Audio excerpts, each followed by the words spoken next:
Hi viewers, welcome to our channel. ప్రస్తుతం మనతో పాటు భరద్వాజ్ గారు సీనియర్ జర్నలిస్ట్ ఉన్నారు. వారితో ఒకసారి మాట్లాడదాం. సార్ నమస్కారం సార్. నమస్తే. సార్ 'పుష్ప 2' మూవీని ఇప్పుడు ఆస్కార్ నామినేషన్స్‌కి పంపించబోతున్నారంటూ వార్తలు వినిపిస్తున్నాయి సార్. ఆల్రెడీ 'పుష్ప' ద్వారా అల్లు అర్జున్ గారు నేషనల్ అవార్డు రావడం మనం చూసాం.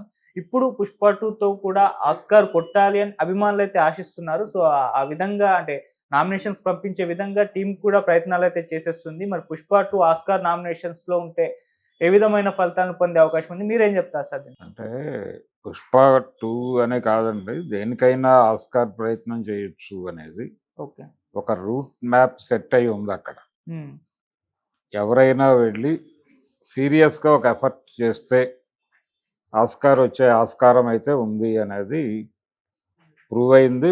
అది రాజమౌళి సక్సెస్‌ఫుల్‌గా 'నాటు నాటు' పాటకి రావటం కాదు. నిజానికి అందులో ఆర్టిస్టులకో, టెక్నీషియన్స్‌కో ఏదైనా మేజర్ ఏరియాలో ఆస్కార్ వచ్చుంటే బాగుండేది. కానీ అది సాధ్యం కాలేదు.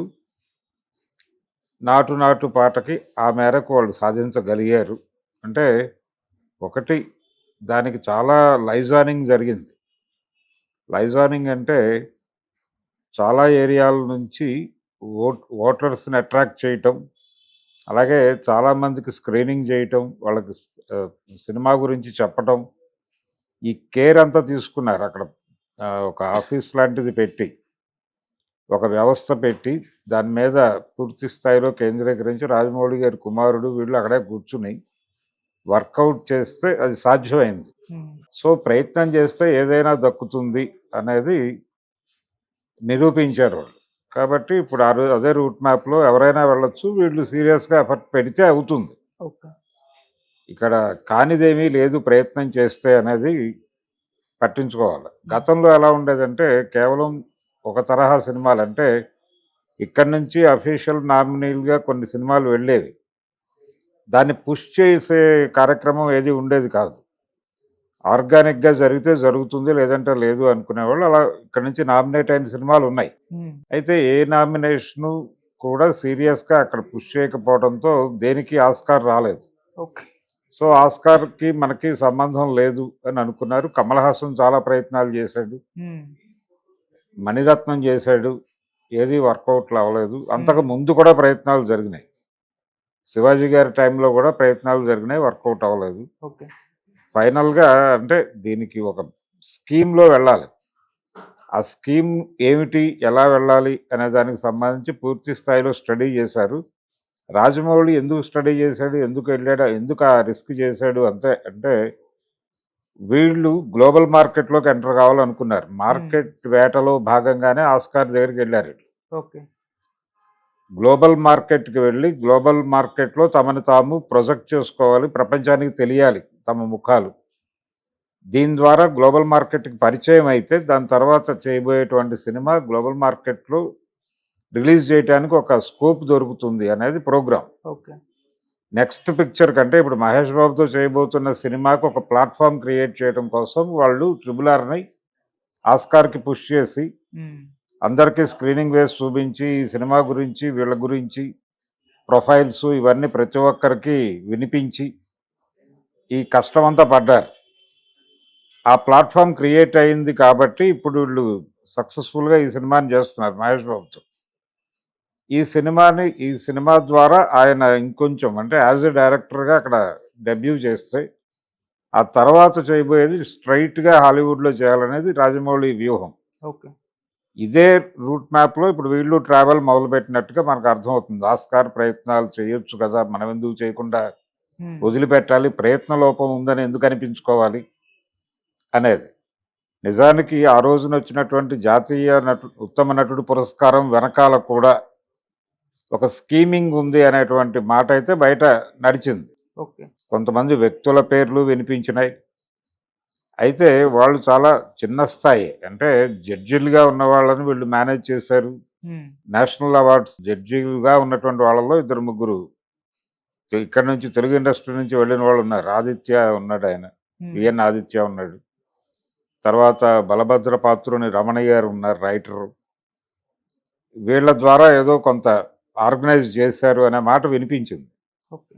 ఎక్కువ అంటే విఎన్ ఆదిత్య కంటే కూడా రమణి గారి పేరు కొంచెం ప్రముఖంగా వినిపించింది. కానీ ఆవిడ ఆ లెవెల్‌లో మేనేజ్ చేయగలరా అనేది ఒక సందేహం. ఓకే. కానీ వీళ్ళు ఆర్గనైజ్ చేయగలిగారు మొత్తానికి. చేసి సాధించారు. సాధించారు. దీన్నే ఇంకొంచెం బిగ్ స్కేల్‌లో పెడితే ఆస్కార్ కూడా కొట్టే అవకాశం ఉంది. అయితే ఇది పాట వరకు పరిమితం కాకపోవచ్చు. ఆల్రెడీ 'నాటు నాటు' అని ఒక పాటగాళ్ళు తెచ్చుకున్నారు. పాటకి కాకుండా క్యారెక్టర్‌కో లేకపోతే అంటే ఉత్తమ నటుడిగో అవార్డో లేకపోతే ఉత్తమ ఇంకేదైనా ఏదో కేటగిరీలో టోటల్ సినిమాకో లేకపోతే ఒక డిపార్ట్‌మెంట్‌కో ఒక ఆస్కార్ కొట్టేటువంటి ప్రయత్నం ఇంకొంచెం సీరియస్ ఎఫర్ట్ పెడితే ఓకే. అది దక్కే ఛాన్స్ ఉంది కాబట్టి ఆ ప్రయత్నం చేయటానికి వాళ్ళందరూ ఉద్యుక్తులై ఉన్నారు, కదులుతున్నారు. చూడాలి, సాధించొచ్చు. పెద్ద కష్టమేం కాదు. హ్మ్. ఇప్పుడు అంటే లెక్క అర్థమైపోయిన తర్వాత ఇబ్బంది లేదు. ఓకే. అయితే మొదట సాధించింది ఎవరు అనే దగ్గర ఒక రికార్డు ఉంటుంది, ఓ చరిత్ర. 'పుష్ప 1'కి వీళ్ళు అది కొట్టారు, జాతీయ ఉత్తమ నటుడు పురస్కారం. అది ఒక చరిత్ర. ఓకే. అంటే తెలుగు సినిమా రంగం నుంచి జాతీయ ఉత్తమ నటుడు పురస్కారం అందుకున్నటువంటి మొదటి నటుడు ఎవరు అంటే అల్లు అర్జున్ అని చెప్పక తప్పదు. ఒక 100 ఏళ్ల తర్వాత అయిన హ్మ్. ఆస్కార్ ఏరియాలో మొదట తెలుగు జెండా ఎగరేసింది ఎవరు అంటే త్రిబుల్ ఆర్ లేకపోతే రాజమౌళి పేర్లు వచ్చేస్తాయి. హ్మ్. అలా ఒక మార్క్ ఏదన్నా క్రియేట్ చేయాలి ఆస్కార్లో కూడా అనేది వీళ్ళ ప్రయత్నం కావచ్చు. ఓకే. అలాగే ఆయన రకరకాల ప్రయత్నాలు చేస్తున్నాడు. ఈ సినిమా మీద వచ్చినటువంటి విమర్శలకి కూడా ఒక సమాధానం చెప్పాలనుకుంటున్నాడు ఆయన, సుకుమార్. ప్రధానంగా వచ్చిన ఆరోపణలు ఏంటంటే వీళ్ళు సినిమా తీశారు, కమర్షియల్గా ఏదో సక్సెస్ కొట్టారు, వర్కౌట్ అయింది బాక్స్ ఆఫీస్ దగ్గర అనేది తప్ప ఆ సినిమాలో గంధపు చెక్కల స్మగ్లర్లు అంటే స్మగ్లర్ల జీవితాలు వీటికి సంబంధించి ఒక పరిపూర్ణమైనటువంటి జీవితం చూపించలేదు అనేది ఒక విమర్శ ఉంది. అలాగే శేషాచలం అడవుల నేపథ్యంలో సినిమా నడుస్తుంది కానీ శేషాచలం అడవుల్లో ప్రజల జీవన విధానం ఎలా ఉంటుంది అనేది సినిమాలో ఎక్కడ కూడా ప్రాపర్గా ఎస్టాబ్లిష్ కాలేదు. ఓకే. చాలా గ్రామాలు అక్కడ నిర్వాసితంగా కనిపిస్తాయి. శేషాచలం అడవుల్లోకి వెళితే ఏ గ్రామంలోనూ జనం ఉండరు. అంటే ఒకవైపు స్మగ్లర్ల దాడి, ఇంకోవైపు అధికారుల దాడి, ఫారెస్ట్ ఆఫీసర్ల దాడులు. వీటి కారణంగా వాళ్ళు పగలంతా ఇంకెక్కడో ఉండి ఏదో అప్పుడప్పుడు వచ్చి వండుకు తిని వెళ్ళిపోయి అలా బతుకుతూ ఉంటారు. దీన్ని క్యాప్చర్ చేయడంలో ఫెయిల్ అయ్యాడు సుకుమార్ అనే ఒక విమర్శ ఉంది. దీంతో పాటు ఈయన చూపించిన గ్రామాలు అలాగే ఇళ్ళు, జీవన విధానము, ఈ వ్యవహారం అంటే డైలాగ్ వరకు అది చిత్తూరు యాసలో నడిచినప్పటికీ మిగిలిన వీళ్ళు చూపించినటువంటి వ్యవహారాలన్నీ కూడా గోదావరి జిల్లాల్లో ఉండేటువంటి వ్యవహారాలన్నీ తీసుకొచ్చి చిత్తూరు జిల్లాకి తగిలించి శేషాచలం అడవుల్లోకి దూర్చి ఆయన సినిమా తీశాడు అనేది ఇంకొక విమర్శ. వీటన్నిటికీ సమాధానం చెప్తూ ఆయన ఇప్పుడు గంధపు స్మగ్లర్ల జీవితాల మీద ఒక డాక్యుమెంటరీ చేసి నెట్ఫ్లిక్స్కి ఇచ్చే ప్రయత్నాల్లో ఉన్నాడు. నెక్స్ట్ పిక్చర్ ఆయన రామ్ చరణ్తో చేయబోతున్న సినిమా కంటే కూడా ముందు ఈ ప్రాజెక్ట్ ఉంటుంది. ఇందులో షూట్ చేసినటువంటి కంటెంట్ని ఆయన పార్ట్ 3కి వాడుకోవాలనే ప్రోగ్రాం కూడా ఉంది. ఓకే. అదొక యాక్టివిటీ సుకుమార్ గారు పెట్టేసుకున్నాడు. అంటే తనని తాను కడుక్కునే ప్రయత్నం. విమర్శ ఏదైతే వచ్చిందో ఆ విమర్శకులకు ఒక సమాధానం చెప్పే ప్రయత్నం చేస్తున్నాడు ఈ డాక్యుమెంటరీ ద్వారా. ఆ డాక్యుమెంటరీని కూడా ఆస్కార్ లెవెల్లో వాళ్ళు పుష్ చేయొచ్చు.